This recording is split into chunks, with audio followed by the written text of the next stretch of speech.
Welcome to Inhale, Exhale, you guys. We are your health home girls, Dr. Tanksley and Danny Time. We are being joined today by a guest, Samantha Allen, who's going to work with us today about attachment styles. The overview of attachment styles is basically how we connect with people, how we have relationships. And I just want to clear up, it's not just about romantic relationships with your family, with your friends, how you host relationships, period. It's important to look at yourself and figure out, what am I contributing to the relationship, or why am I attracting this style of a relationship? So all the attachment styles develop from your caregiving style. They say that from 0 to 5, you have already developed your attachment style. If you had a secure attachment style, your parents were very in tune with your moods, in tune with your behavior. They kind of soothe you when you cry. For secure, you grow up to be more communicative. You have good communication style. You feel positive about yourself and about others. You just have a healthier, you're able to set healthy boundaries, so on and so forth. And that just comes from the love, attention, and caregiving that you were given as a child, which usually develops a secure attachment style. So on that note, with healing these things and changing your attachment style, we're reprogramming ourselves. Right. It's like our inner child that is showing up in these anxious, attachments, and we are wanting our way. We're reprogramming.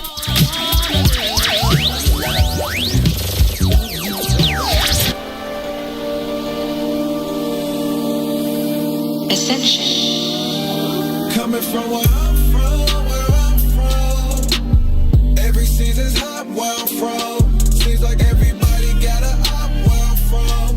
Niggas barely make it to the top where I'm from. Coming from where I'm from. Still fooling. We done lost a lot where I'm from. Still watching fooling. For them niggas trying to plot where I'm from. Cause everybody trying to make it out where I'm from. Look, where I'm from, you gotta decide your own outcome. When niggas keep the peace like King and still move like Malcolm. Get it by any means as long as income is the outcome. Hit that stop button when they mouth run. Damn, straight bullets through the skies that powder babies just like talcum. Heartbroken mothers pray to God and ask them how come. You kill one of mine, you gon' get outdone. Say yourself cause Batman ain't gon' save you here in Gotham, where everybody grew up with a hoop dream. That ain't work, so now that brother out here trying to move peas. Shoebox stash and try and stack it up for that new V. Scat packs, Hellcats, SIT, that new Jeep. Ballin' like a school team. I get gone off one of them cones, stay in my zone, no 2-3. R.I.P. to all my dogs, this Hennessy hit concrete. Free my boys behind them walls until they see us all free. Till our day come, we gon' keep on ball link, chillin'. Coming from where I'm from. Every season's hot where I'm from. Seems like everybody got a op where I'm from. Niggas barely make it to the top where I'm from. Coming from where I'm from. We done lost a lot where I'm from. Watching for them niggas trying to plot where I'm from. Cause everybody trying to make it out where I'm from. I'm from the city of Faux now. Folks in mode now. Blocks they strolling while the cops patrolling. Or they in the trap trying to whip that bacon soda. Kids gotta eat, gotta make. All right. Hey, friends. Happy Sunday. Welcome to Inhale, Exhale. We're your health homegirls. I'm Dr. Tanksley. And I'm Danny Time. And we are so happy to have you join us this Sunday afternoon for another episode of Inhale, Exhale. Danny, you look real cute today. Well, thank you. I've been trying to work through this whole mommy thing. I only got my nails done today. It'd be the simple things. Absolutely, it does. I had the house to myself this weekend, so I also got a chance to kind of do some self-care, so that was good. That's good. Absolutely. So, hey, friends, welcome. Make sure you drop a hello in the chat. Make sure you let us know that you're here. Comment. We are coming to you live again from What's in It for the Black People Media Studio. And so we want to make sure you guys subscribe and like this page and join our Inhale, Exhale page as well, too. It's a group. It's a public group. We have lots of fun in there. So join us and come and get some deep breathing techniques and all those wonderful things that help us when we need the relaxation time. Right, Danny? Amen. Amen. So how was your week, love? I love that you got some time to yourself to go get your nails done. But how was your week? It was good. It was a good week. Just been able to move around a little bit more, get things done around the house, and that's a good feeling. So it was a relaxing week. That is good. Yeah, so that's always a good thing. And I You got a good know, baby, so that's you got a good. good baby. That's always Yeah. important. I'm so happy. Our guest tonight is someone who does a lot of work in family care. So she's got like a lot of expertise and can maybe give you some help and tips if you don't have a good baby. Listen, I'm always open to helping tips. Look, right. That's always important. So, one of the other things is I personally this week had what I would consider to be kind of a little rough week. I know I Wednesday was started Lent, right? And I'm not Catholic, but I like to sacrifice during that time because I believe in just corporate fasting and the energy and all that kind of stuff. And so I gave up coffee. How's that going? I'm How not a is huge that coffee going? drinker, but for those around me that drink coffee, that's a big deal. Man, you know what? I'm going to be honest. Like the first couple days, I didn't realize the effect that it had on my body. And I was feeling like, kind of sluggish and fatigued. And I was like, I didn't know what was going on. And so I, just kept drinking more water and I got better. But I don't know if I want to go back to it now that, You didn't like the effect it had on you.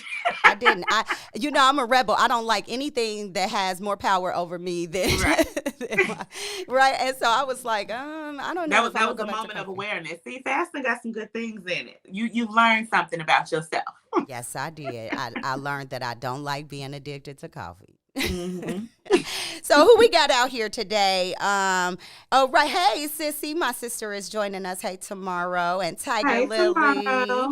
Hey, y'all, and hey, Chemo Sabi. Oh, well, that's DJ. Hey, So DJ. hey, DJ. Hey, everybody! Thanks for joining us tonight.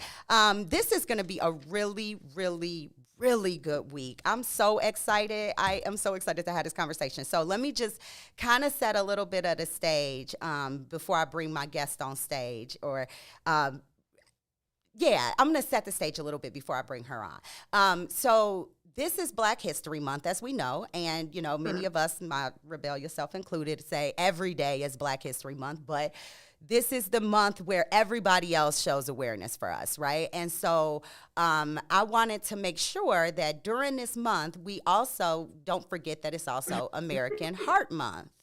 And why is that so important? Because there is a lot of heart disease that is in the Black community. So one of the things I'm gonna do is I'm gonna bring Dr. Whitney on stage. Let me bring her on stage. Okay, you guys, I'm kind of working this myself, so I think I got her. Nope. I think you got her. Do I got her now? You know what I'm saying? So Here comes my help, you guys. Sorry. There she is. There she is. Hello. Hey, beautiful. Welcome, Miss Lynn. So when I set the stage, I wanted to have her on the stage when I set the stage, so she can make sure that she knows exactly what it is that I'm talking about. So Dr. Lynn is going to introduce herself, and then I'm going to set the stage about our conversation. So let's go ahead and do it like that. So Dr. Lynn, welcome. Can you please introduce who you are and just all the wonderful things about what you're doing? Oh, I got you muted. I'm sorry. I got you now. I did that. Can you hear me? Yes. Yep. Okay. So once again, let me start again by saying thank you for inviting me to this wonderful show. Like I said before, my name is Dr. Whitney Lynn. I am a family medicine physician out of the Cook County Health System. I do mostly peds and OB, but I also, as family medicine, I deal with the whole family. So I get grandma, mom, baby, and then however many siblings come after that. So that's basically what I do. Absolutely. And in the Cook County Health System, I especially am excited to have you here because there's so many things that you guys are doing in the community as well, too. And so I want to make sure that we get a chance to highlight some of those and make sure people know how to actually, receive those benefits or reach out to those. So as you heard, Dr. Lynn treats the entire family and works in the Cook County Health System. So wanted to put some context to this conversation. It is American Heart Month. And one of the things we talk about in medicine is prevalence, right? And so prevalence is how many people at a given time have a specific disease or illness or whatever you're looking at at that time. And so when we look at the prevalence of hypertension or high blood pressure in African Americans, it is the highest in the world. And so when I saw that it was the highest in the world, not just the highest in the United States, not just certain states, but the entire world. The world, Fred. The entire world. No, yes, the world, friend. I was like, we have to talk about this, right? I mean, I'm sorry I keep looking down. I got this camera thing on the side of me too, but I'm gonna try and look at y'all.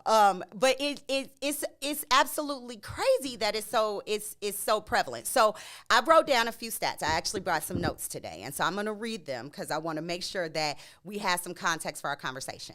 So high blood pressure, which we know, a lot of us have already heard of. We know that's when your blood pressure is higher than 130/80. High blood pressure is the leading cause of heart attack and stroke in the United States. And among African Americans, 2 out of 5 African American adults have high blood pressure. Less than half of them know they have it or have it under control. I know, right? These are some pretty sobering stats. So I'm sorry. This is not a bummer conversation. We are definitely going to bring it around to some some positive things you could do. But I did want to set the context of why it is important we talk about this in our communities and in our houses. Okay. Death from heart disease. It's higher in Blacks than it is in whites or any other ethnic group. So not even just whites, but any other ethnic group. And when we talk about high blood pressure, a lot of times it manifests earlier in life in African Americans, and because we don't know it and get diagnosed with it later, we have worse disease. And that's one of the reasons we kind of call it the silent killer, right, Dr. Lynn? Because it's not something that you can feel, get symptoms until it's really far progressed. So setting that context of it is one of the biggest things that we see every day in our practices. I really wanted to hear your thoughts around that in context of the family, even, looking at it in pediatrics or in OB with pregnant women, because that's another really important time in life where high blood pressure is important as well, too. So really wanted to get your thoughts on how you see that in your practice. So, with being a family medicine doctor, you're right. I see it in all walks of life. So it's not just grandma. I have it in young children. I have it in a lot of pregnant moms. And when you look at, when you tell the data about us largest in the world, it's great to hear that we are overachieving in something like something, but can it not be something that's killing us? I'd like for us to find a different thing to overachieve in. And it's interesting in medicine, it's like every disease that is out there, except for like 2 things. African Americans are like number 1. And I'm like, can we stop being overachievers when it comes to this? Can we find something else to overachieve in? But if you look at it, there's a lot of reasons why. We have food deserts in so many of our neighborhoods. And that's one thing. If you want to buy an apple, it's 49 cents per pound. But if you want to buy a bag of Cheetos, it's 25 cents. So it's like, where do you spend your money? How do you ration it out? And then just in life, there are so many things going on, but African Americans have so much stress. You can have the greatest job, but still have all the stress. We take on a lot of things, and we have a lot of things that we have to deal with as being an African American. And that's a lot of stress that one has to take. And if you're a mom, that's even a lot more. So, as Danielle was talking about how she's a new mom, that's extremely stressful. And those are the things you have to put into context. And then you've got, some that are in low socioeconomical stances. There's a lot going on that people really don't realize and look at. For myself, I feel like I'm pretty healthy. I work out 4 or 5 times a week. I feel like I eat pretty healthy, but I just found out that I might have high blood pressure too. And I'm thinking, is this really genetic? Like they all want to say that it is, or is it other things that are going on, like stress? Could I eat a little bit better than I do? And it's really self-reflecting on what we can really do different than saying, it's the man. Yeah. Because sometimes it's the man, but sometimes we have to self-reflect and see what can we change. And it can be small things that can really help us out. One of the things I always say that, instead of adding salt, let's have the low salt Miss Dash. Gives you the same taste without all the sodium. Or instead of drinking soda every day, you get one soda once a week. So doing things that you don't have to take everything out of your life, but now making it just a little bit more. Instead of, cooking your greens and the ham hocks and whatever, why don't you do a smoked turkey where it's not as much fat, salt? So things that we can, as a group, change things to make ourselves healthier. So, I think you actually said a couple things that were really important. One, and like you said, the data plays this out. Like, it doesn't matter sometimes about your socioeconomic status. Like, yes, if you have a lower one and you have lower access, then it is a higher risk. But even when you look among African Americans, people in higher socioeconomic status in those groups also have high blood pressure too.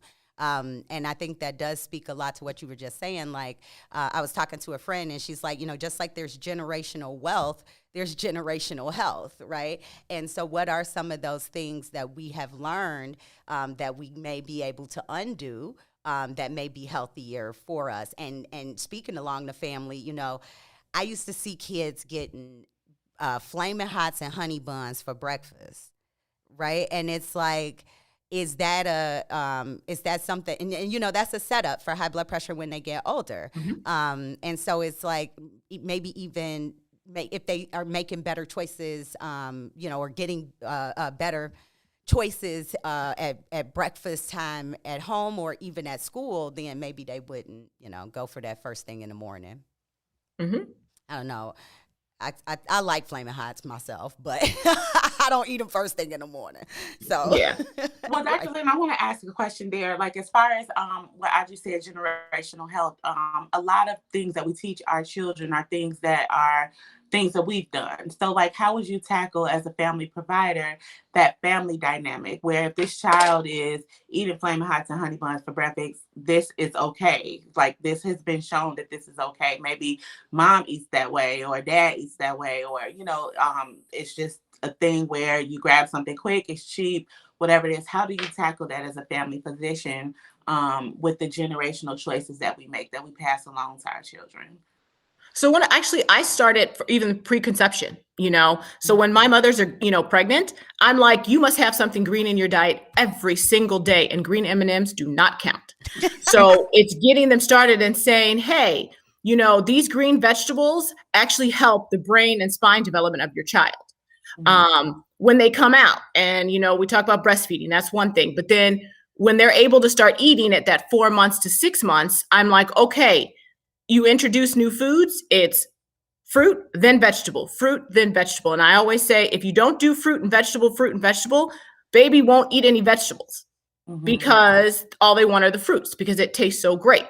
And a lot of parents, as they get older, are like, oh, they don't want to eat it, they don't like it. And so I have to give them different tips to kind of sauce it up, and you have to keep reintroducing, because after continuing to reintroduce, they will eat it.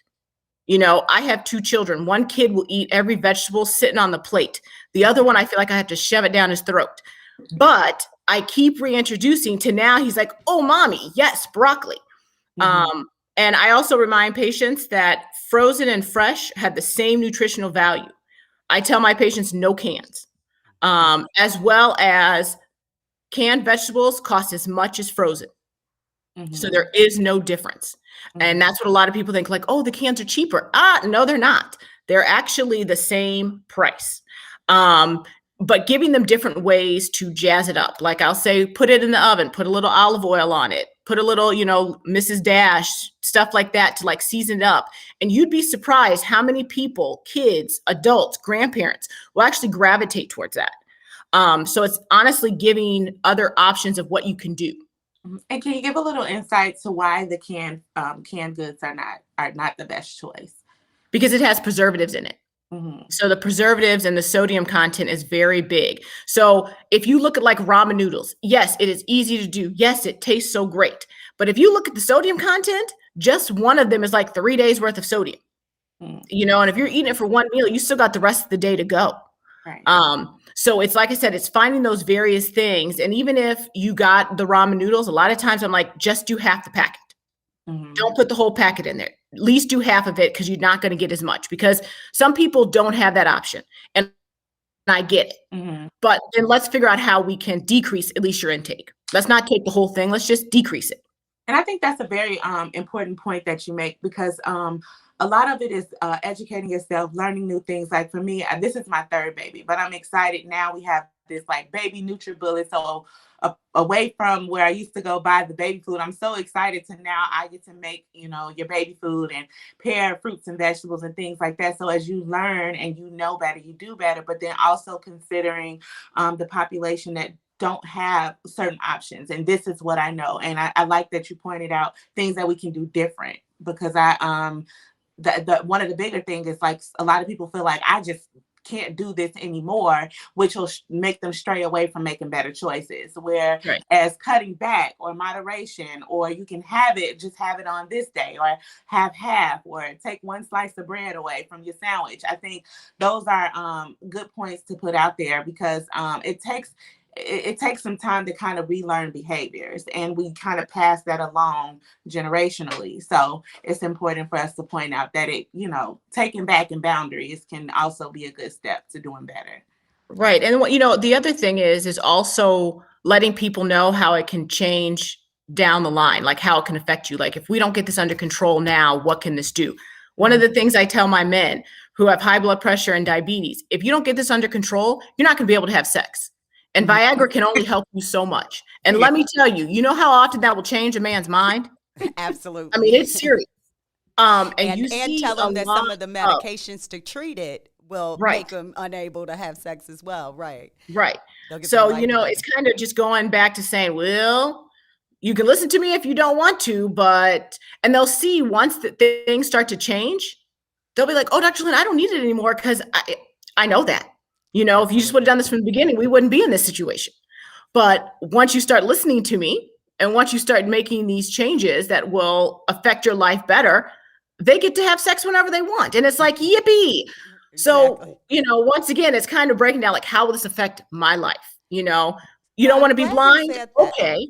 I'm sorry, go ahead. No, go ahead.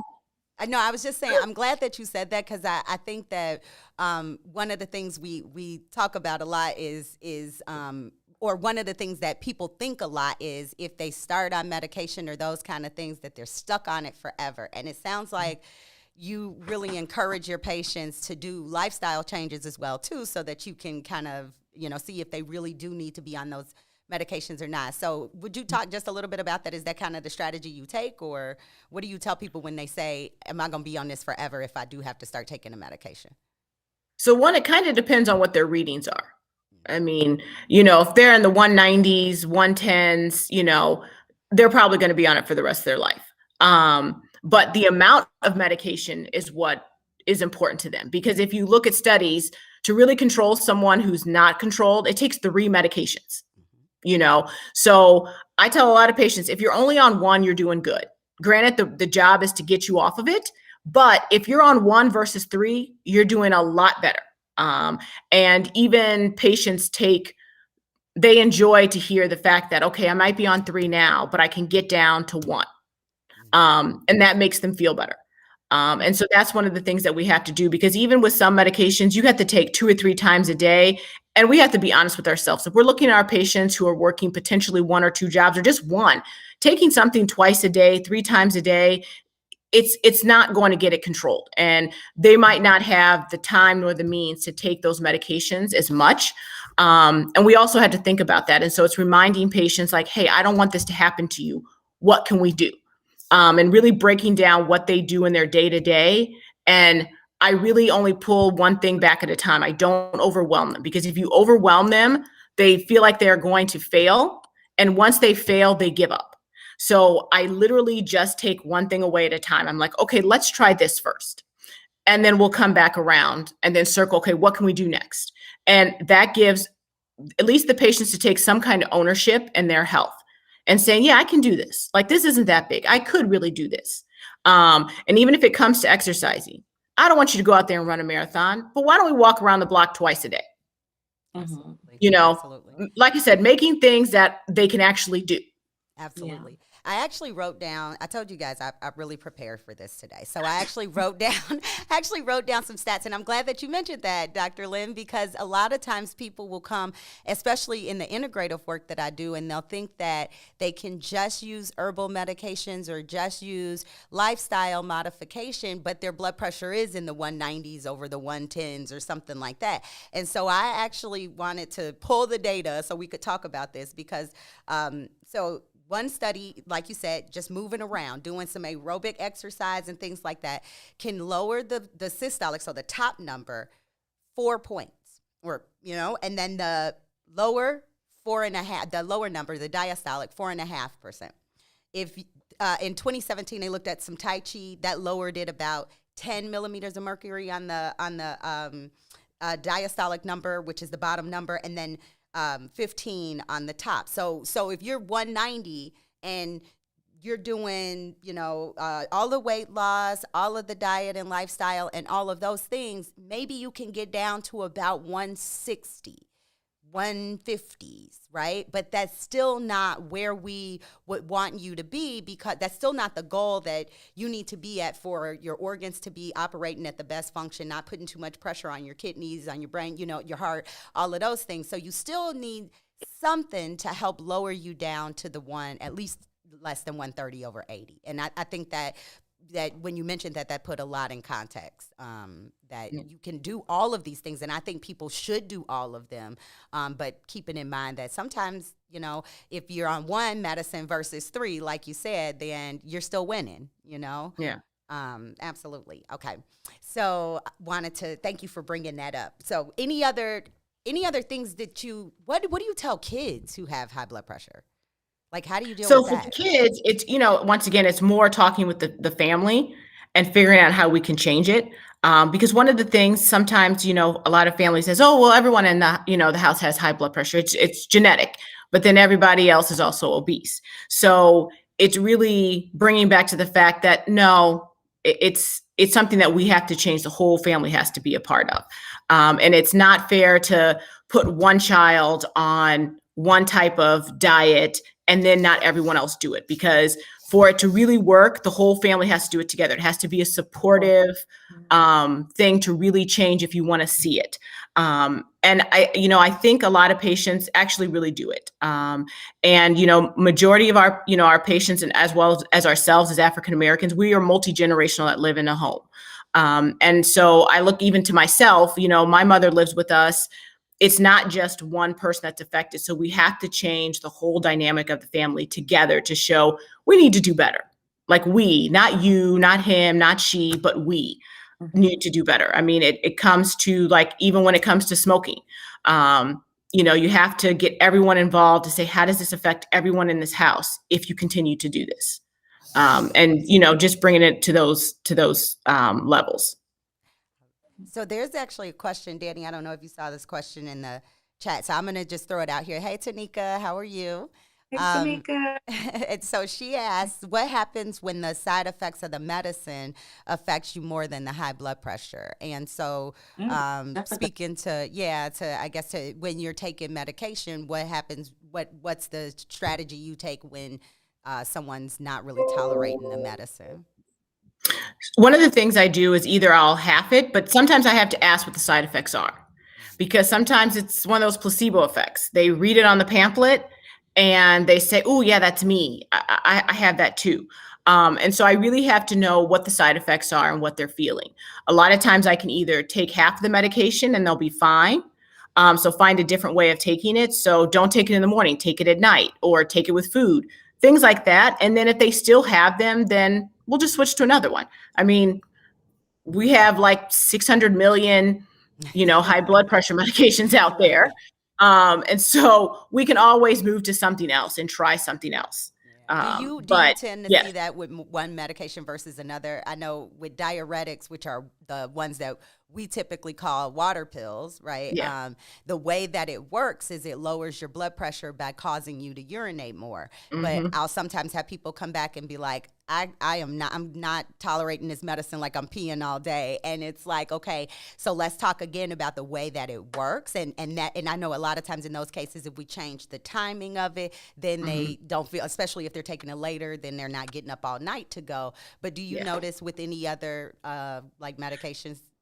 So, I mean, usually I see it more with the, our calcium channel blockers. So like our nifedipine, our amlodipine, those have, some side effects that patients do have issues with. But I will say, if we're also looking at studies, they say African Americans do better on calcium channel blockers. So for myself, I actually start with that. I actually do not start with a diuretic because most diuretics, you got to add another medicine on. It's very rare that a diuretic is going to do it on its own.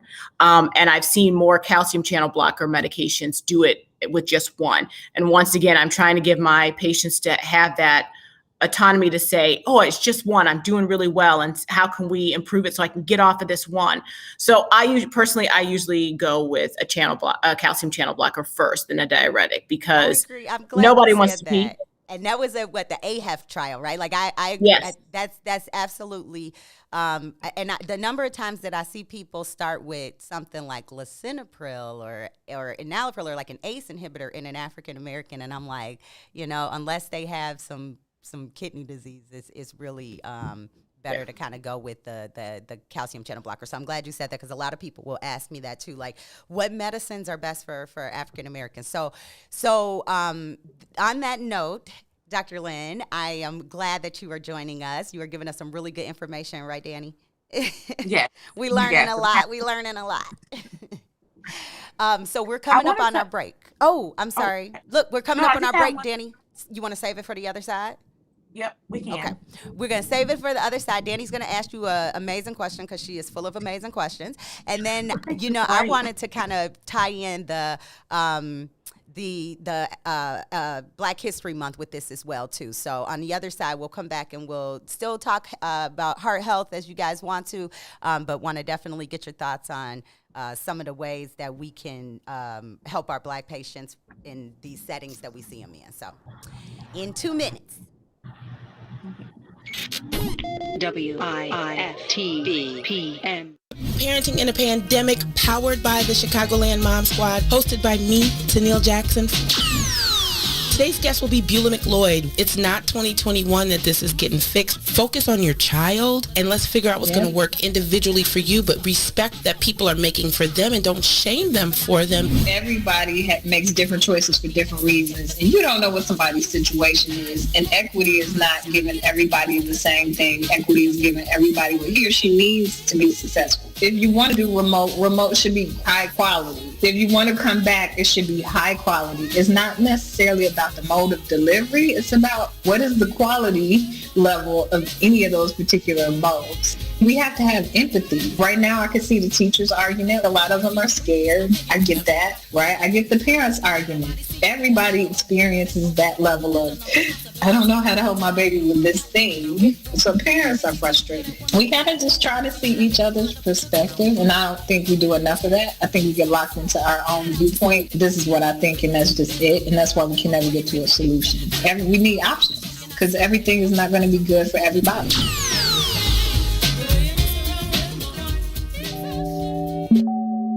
Yeah. Ooh. I miss your kiss. Oh, your kiss is one of a kind. It feels so nice.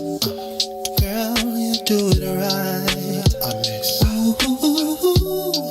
Oh, girl, you don't go too fast. You take your time. Just how I miss. Hey. Oh, you kiss it, then I'm drifting off your love. Keeps me floating, girl. I miss.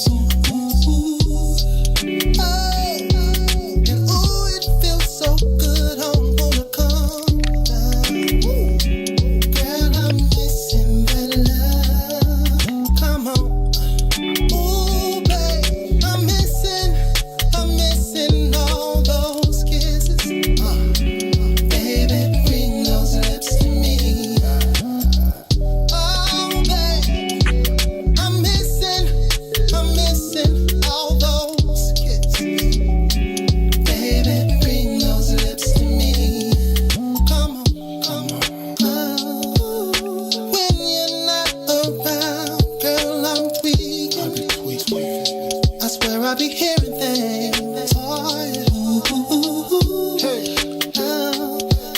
And if I cannot have you, girl, I'm feeling. Oh, that's such a talent you bring. Yeah. All right, friends, welcome back to Inhale, Exhale with your Health Home Girls. Welcome. Yes, I'm Dr. Tanksley. And I'm Danny Tam on your line. And we are being joined by our esteemed and wonderful guest, Dr. Whitney Lynn, bringing you back in with that nice mellow music. I hope y'all enjoyed that. It's a nice little break. So on the other side of this break, Danny actually had a question for Dr. Lynn, just to kind of bring y'all up to date. We were talking a lot about African-American health and hypertension or high blood pressure, which is a heart disease. And as we talk in Black History Month about African-American health and about awareness and all of those kind of things, Dr. Lynn was telling us some really, really spot-on things that she shares with her patients, even things that she shared with herself on self-reflection and looking at what are the true things that I'm doing that I can change in my diet or in my lifestyle, and even recognizing that sometimes we have to take medications, and if we do, there's still wins within that as well too, and just being compliant with it. At least we are, and asking questions to our doctors about it and things like that. We can at least be knowledgeable about all those kind of things. So hopefully that kind of summarized the first part of this show. I encourage you, if you're just joining us, to go back and view that part. And we also encourage you, if I didn't say this at the top, to share this show, tag a friend, share it. Somebody needs to know about it. Generational health is a real thing, so we're about to get into that on this side of the break. And I'm going to let Danny go ahead and ask what questions she had burning before we took that little mellow moment. Well, I had two questions that came up from our first half. The first question I wanted to ask was about, besides our food intake, what are the contributors to high blood pressure? I think that's important to note, because a lot of people just don't know. So besides like what we eat, what are some other factors that play into high blood pressure? Right. So cigarettes, tobacco outside, use of recreational drugs potentially. But, the number one I have to say is probably stress. Okay. We all have a stressful life, not from what we do. I mean, those can be part of it too. But once again, being an African-American is hard. We look good, but we got a lot going on. And I really feel that plays one of the biggest roles. And, I look at, for me, I think my biggest reason for my high blood pressure is my stress level. And now I'm working with things like you had brought up earlier, like meditation, yoga, and how that can bring down the blood pressure. It is so real. I never thought that it would be something I did, partially because as I'm doing like these calm meditations, think, relax, whatever, you can't really relax because you're thinking about all the things you need to do, and if you're someone who has one or two jobs and you have children, it's hard to get that 1 or 2 seconds just to even sit and think for yourself. And so one of the things now that I'm trying to get a lot of my patients to do is do like the sleep meditation. So instead of watching TV, put the sleep meditation on to kind of help yourself relax and sleep a little bit more soundly versus having all these outside things playing a role into your mind spinning and racing and thinking about all the things you have to do as a parent, as a worker, as a spouse, all those kind of things. It's so much that we have to find other ways to kind of relax ourselves. So the interesting thing is that you just answered my second question without asking it. Because I was going to say that a large part of it is psychological as well. So I like that you brought up, the factors of stress and things like that. But I think health providers, you guys are like underneath counselors as well, because you have to come with these different angles to help people figure out what's best for them or help, support them in those ways. And one of the things you said, being stressed, and I know you talked about earlier how some people might get hung up on medication. I don't want to take this. Like, how do you help support them psychologically and helping them understand what's going on or what will happen if you make these changes? So with the meditation and the tackling the stress levels and kind of taking some time for yourself. You just kind of like answered the question a little bit, but if you have anything more to give to that, as far as we understand like the physical aspect and this is what you need to do, but like helping them change their perspective about how they're looking at it or how they're looking at taking medication, or yes, you might have to take it permanently, but you don't have to take as much, or, you know, praising yourself for those small little accomplishments along the way makes a big deal in a person, you know, committing to such a thing. So do you have any tactics that you use to kind of help shift the perspective of how they're looking at taking on medication forever, or, you know, stress and things like that? So I give all the options, but then I also remind them that yes, once again, we are the leading population to die from this. So if you have to take one, take it. I also bring it back to, here are the things that could happen. You could go blind. You could be on dialysis. You can lose a limb. You can have a brain aneurysm, things like that. And one of the things, and, you know, it's kind of interesting because in medicine, we're always learned like not to tell, but, you know, keep your personal life personal. Well, I don't. I am a physician. All my patients know everything about my life. And I have an older sister who, you know, she had a brain aneurysm. She didn't want to take her blood pressure medication. She didn't want to change her lifestyle. She didn't want to stop smoking. And she thought, oh, I'll be okay because I'm young. And at the age of 40 something, she had a brain aneurysm and literally almost died. And, you know, giving those kind of stories to people to say, okay, this is not something that someone made up. Like, it affected me and I am where I am today. So, you know, it doesn't matter, once again, where your socioeconomical is. These things are taking us out, and we have to figure out a way to stop getting us taken out so early. You know, our life expectancy for males is so low unnecessarily, and it's things that are basically preventable. So, you know, my job is to get my patients to trust everything that I say. So when I tell you to do it, you just do it. Like, absolutely. You know, I don't want to have to badger them, and I don't want to beat a dead horse, but I'm just like, if you would just do what I say, we would be okay. And sooner or later they listen and they finally get there. Some are a little harder than others, but the thing is really getting them to trust what you're trying to do. And this is why it is so important that we have advocates for our patients and for the people who look like us. You know, really getting more minorities in the field to really get that trust, because I know if I tell my patient to do something versus somebody that doesn't look like them, they might not do it because they're just like, who are you? You're just reading off a study. Exactly. And that's what I was leading to. Real life experience. Like, how does this affect me? Do you understand how this is going to affect me? Yes. And I think there's so much power in the fact that you do share your story with them and that you do include them in that, because they feel like, you know, they're part of the family. And so, like you said, they are going to be more open to trusting you and to trusting the recommendations that you make.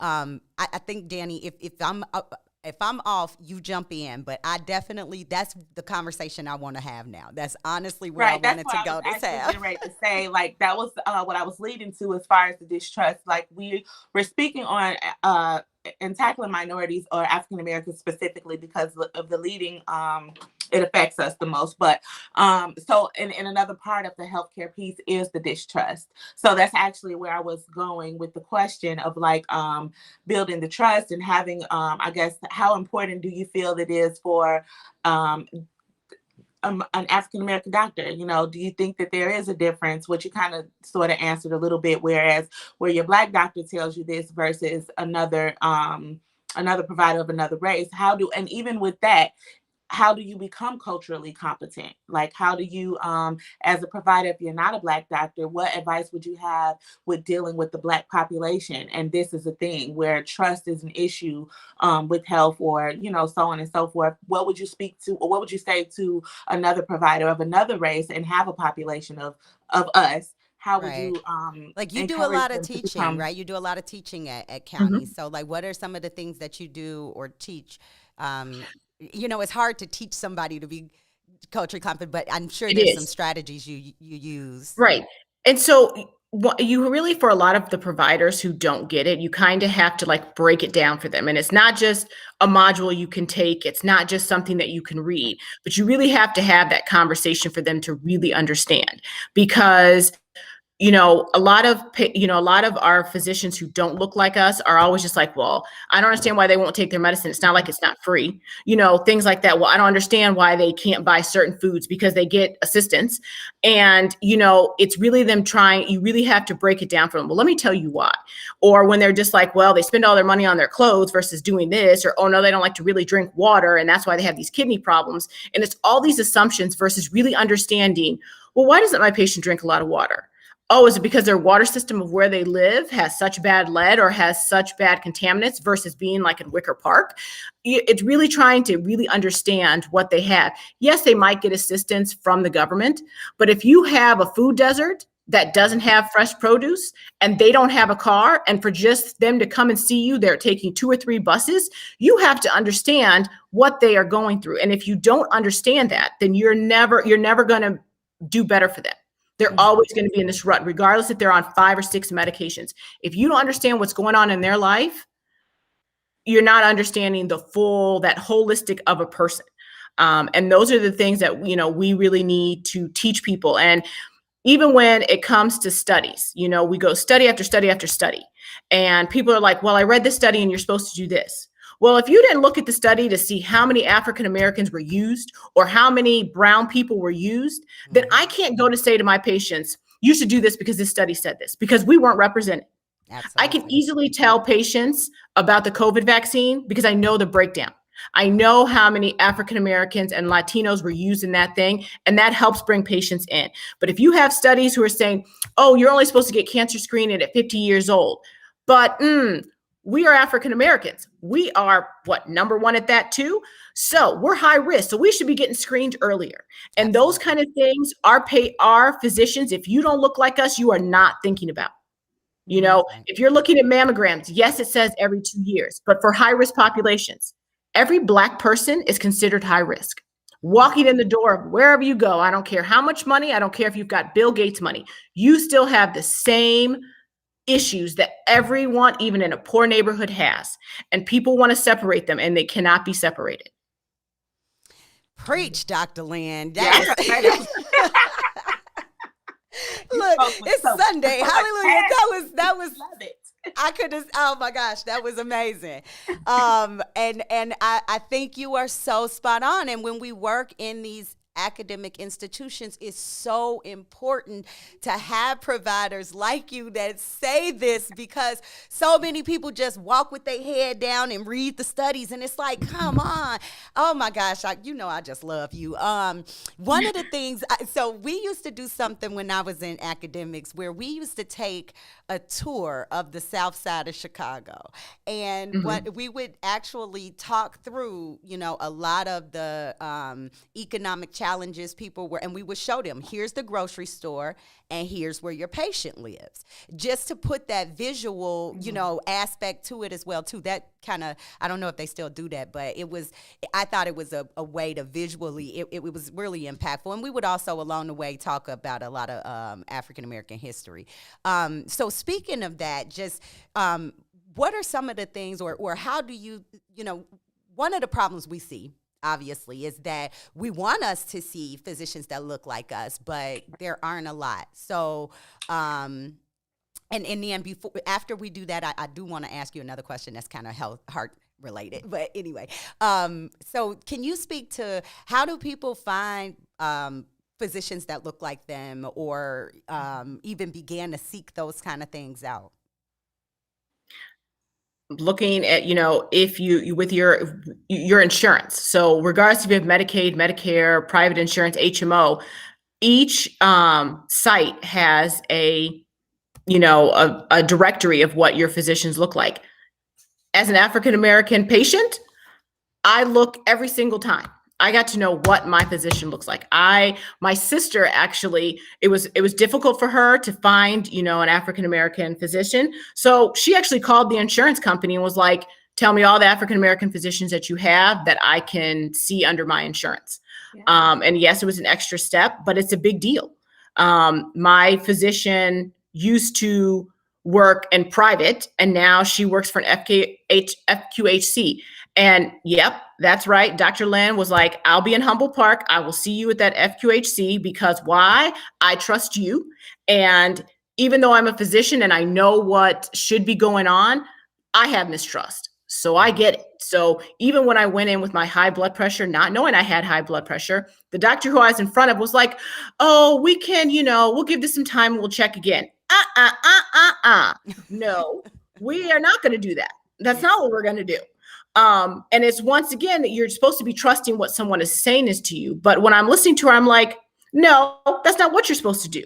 Because next time I could see you, I could have died of a heart attack. I could have died of a stroke because of this blood pressure. So the answer is no, that's not what we're going to do. And she was just like, okay, well, we'll do that then. Yes, that's what we're going to do. And then I was like, this is the last time I'm seeing you because you were supposed to be telling me something else. Exactly. And, I think that makes a good point that a lot of times people don't realize, because I'll have patients that come in and their blood pressure will be 170 over 100. And they're like, so can I do diet and lifestyle for 3 months? And it's like, absolutely not. Then you may not make it 3 months, Yeah. And so that's important because like you said, if somebody else is just like, okay, well, you don't really want to take the medicine. Okay, that's fine. We'll try another 3 months, and not really telling you, the risk that you actually have, like the real data or the real, risk that you have in that case, then, you walk out of there thinking like, well, I just had a checkup. And that's like, okay, but was that checkup efficient? Danny, do you have other questions for Dr. Lynn before I ask her this other one? Because I want to tie. Oh no, go ahead. That was pretty much what I wanted to. She's good. Like she's amazing. Questions before I can ask them. So Dr. Lynn is amazing. Bubbling already then came out. So I'm enjoying this. You can ask your question. Good. Well, one of the things I wanted to ask you about, because I know that you are really, really passionate about COVID, and rightfully so, because you are at County, and there was just a lot, going on, and so one of the things that we saw with the higher rates of death and mortality in the Black community were a lot of people who had uncontrolled high blood pressure and maybe didn't even know that they had high blood pressure. So I just want you to kind of speak to, some of the things around, how do you get people to come in to see you, especially if they don't necessarily want to? I know a lot of people are heightened at wanting to see a doctor now because COVID scared everybody. But, just how do you get folks to come in and speak a little bit about COVID and hypertension or even just COVID and what people can do, going forward? So when it comes to that, we have an initiative right now at County for like the high blood pressure. And so we were able to get a lot of our patients their own cuff to take it home and use. And, that's great. And it's fine. And it's dandy. And it's great that they have something they can use at home. Now, once again, we're talking about me. I don't trust that. I want to see my patient. I do not want to talk on the phone. You're not my girlfriend. I'm not trying to talk to you on the phone. I want to see you in person. I want to see what is going on with you, because that's the only way as a physician I can know that you're okay. If I can see you, put my hands on you, listen to a heart, actually see the blood pressure, because sometimes patients don't want to sometimes tell you what the real reading is because they already know like, oh, it's high. And if she sees this, she's going to da-da-da-da-da. And they're extremely right. But I need to see you. And so interesting, a lot of my patients aren't saying no to coming in. They're wanting to come in. Some of them I'm telling them no, but majority of my patients actually come in. Now, once again, I do majority peds and OB. And so I don't care what pandemic is going on, you're going to come and see me because I have to make sure my babies are okay and they stay vaccinated. And then I got to make sure my mother's okay, because once again, if we're looking at pregnant women, we are the ones once again, overachieving and trying to die just being pregnant. Once again, regardless of our socioeconomic.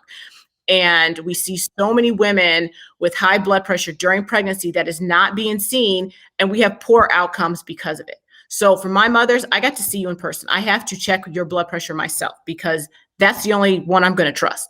I like the machines and they're nice and they're dandy, but I need to see for myself because you'd be surprised how many people are higher than what it really is. And we have to stop that. And some of the machines are not even really calibrated to be correct. I'm sure County is using some that are, but I tell my patients all the time when they buy one off, oh, I got this off Groupon or I got this, from the store. I'm like, bring it in and let me check it against the one against my ears, basically, right? Let me make sure that it is actually correct. And that way we know. And if it isn't, let me tell you how far off it is so that you can add that to your blood pressure or subtract that away, you know? Yeah. Absolutely. You know, so it's nice to have those machines, and it's nice that we have that ability to give to them. But you know, there are so many, if you're doing it on your wrist versus doing it on your arm, if the cuff size isn't the right, those are so many things that could go wrong. But in our setting, if you're coming in, it's less likely to be wrong. So I wanted you to talk a little bit more about the initiative also for COVID, just because I know you guys are vaccinating and have things like that available, and lots of people have been asking where they can get those. But before you do that, there's a question in the chat that asks about juicing. Do you advise your patients at all about juicing? It asks if there are, if you juice for 21 days, will that change your pressure? And I'm wondering, most likely, is that juicing exclusively, or juicing along with like other dietary and lifestyle changes? So juicing can be good in the fact that it's not as much salt in your diet, but at the same time, juicing also increases your blood sugar. Yeah. So it's one thing when you eat an orange, but if you drink orange juice, that's 3 times the sugar intake that you just took versus eating the orange. So a lot of times my patient's like, oh, I do the smoothie and that, da-da-da. No, I actually am not. I do not actually push for the juicing and the smoothies and things like that, because yes, it is a healthier option when it comes to your blood pressure, but then it also plays another role in for you becoming diabetic. Because of the glucose index. So I'm like, just eat a banana. Yes. You know, make that part of your routine of eating the banana, not juicing it. You know, eat that strawberry by itself. Eat that orange by itself, or that apple. Do not mix it all together, because it doesn't. I rather and even if you bought the frozen kind, because it stays fresher a little longer, thaw it out and eat it. But juicing, I'm not a fan of, because granted, it's good for the blood pressure to some extent, but then it gives you another problem. So I'm not a huge fan of juicing either. I think you lose too many nutrients in like the pulp that you don't eat. Mm-hmm. So I really am not a huge fan of that. I like smoothies though. I will say that only because I think you can sometimes when people are replacing meals, it still gives them the calories that they're otherwise starving themselves from. But I hear you. And I do try to tell people a lot of times about the glycemic index to help them understand that not all food is created the same. You're absolutely right. Yeah. Yes. Yeah. So we are coming up on our last, I'm going to say 3 minutes here. This has been such an amazing conversation, Dr. Lynn. You are very great. You know, you're one of my favorites because you're super funny and you are super, super spot on about everything. Like you always keep it real. And I think that that's what people really need, right? Especially in the populations that we work in. Like nobody wants somebody else. It's the passion for me. Come on. And she's so passionate. I know. It's so passion for me. When I tell you these are the type of doctors, Dr. Lynn is the type of doctor you want teaching your future doctors. Like she is that type of physician. You really want her spirit in your future physicians, like, because otherwise we are going to be a lost cause. So I want you to let some folks know, because in a lot of the other shows, so What's in It for the Black People Media actually has a campaign where they were talking about the COVID vaccine to help people to understand more about it and to try to decrease the hesitancy. And I know you and I have talked about how we don't really see it as hesitancy. Sometimes we see it as a lack of access. And so there have been some and other issues, right? And so there have been a lot of folks like, where do I get the vaccine? If I do want it, how do I access it? And I know county is one of the largest systems, if not the largest system in Cook County. So if you want to speak to that at all about how people would be able to access that would be really helpful. So, I always tell for, people who aren't in the county system, to outreach to their PCP first, because a lot of times they actually have it at their clinic. They just, not everyone's broadcasting what they have. When it came to the COVID vaccine, this was a big thing that was near and dear to my heart. And so, I work at the Provident Hospital at the Sinstat Clinic, and we have some slots that are just for us. And I literally spend day and night calling patients and people in our community to get them vaccinated because it is so big. And you're right. So, they came with this big push that everyone can get on the internet and find it. How many of our patients have the internet? How many of our patients truly have a smartphone that is working and know how to use it? Especially our patients who are 65 and over, who are the ones that we're trying to focus on. And even when it came to giving a phone number, the long line to listen to before it was your turn was, absurd. And once again, that is our health disparity. So I asked our business intelligence to give me a list of everyone who is 65 and older at our clinic. And we're personally calling every single one of them and saying, okay, do you want it? Let me put you in for a time slot. And we've made it very organized for every 15 minutes to get our patients in. And even like before this even started, I was calling, some of these patients, I don't even know, I have no idea who they are. But I called to say, hey, are you interested? If you have a hesitancy, let's talk about it. And I will spend the time, and they'll always ask like, oh, you're a doctor? I was like, yes, I'm a Black doctor. So I'm not just some random person. I'm actually someone who's taken it. I understand your mistrust. Let's talk about how to get it off. And let's talk about, okay, what time are you coming in? Because I need my people vaccinated. Absolutely. I love all the other people, but it's near and dear to my heart for Black people.